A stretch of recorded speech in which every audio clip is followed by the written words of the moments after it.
কাদের sir, এই স্কুলের ঐতিহ্য নিয়ে ছেড়ে কথা বলা উচিত হবে না। এটা বরং তোমার কাছেই রেখে দাও। এ নাও ধরো। তুই মেয়েকে বকেছিস, সেই জন্য বাকি রাস্তা পায়ে হেঁটে যাবি, ঠিক আছে? বেশ। আয় মায়।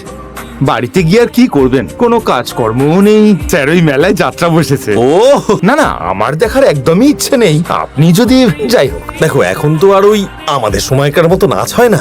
এখন সব উদ্ভট নাচ, মুখে রুমাল বেঁধে ওইসব দেখার মতো তো আর বয়স নেই। সায়নটাও বড় হয়ে গেছে, এদিক ওদিক ঘুরে দেখা হয়ে গেলে বড় লজ্জা শরমের ব্যাপার। সত্যি।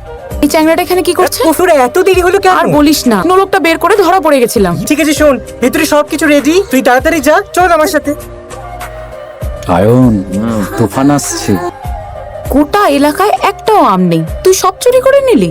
অফ সিজন, আমরা মানুষ হলাম 5 জন, ম্যাঙ্গো আছে 4টে, একটা ম্যাঙ্গো খুঁজে খাজে চুরি করে আনলাম। তোর মতন চোর এই অঞ্চলে থাকলে কয়েকদিন পর আম তো দূরের কথা, ওটা দে। আম গাছও পাওয়া যাবে না। দুটো আম আমাদেরও দে, আমরা সবাই খাবো। এইভাবে দাঁড়িয়ে দাঁড়িয়ে যদি নজর দিস তাহলে তো সবার পেট ব্যথা করবে। আরে তেঁতুল গুলো কি টস টসে রে। এই কাজল,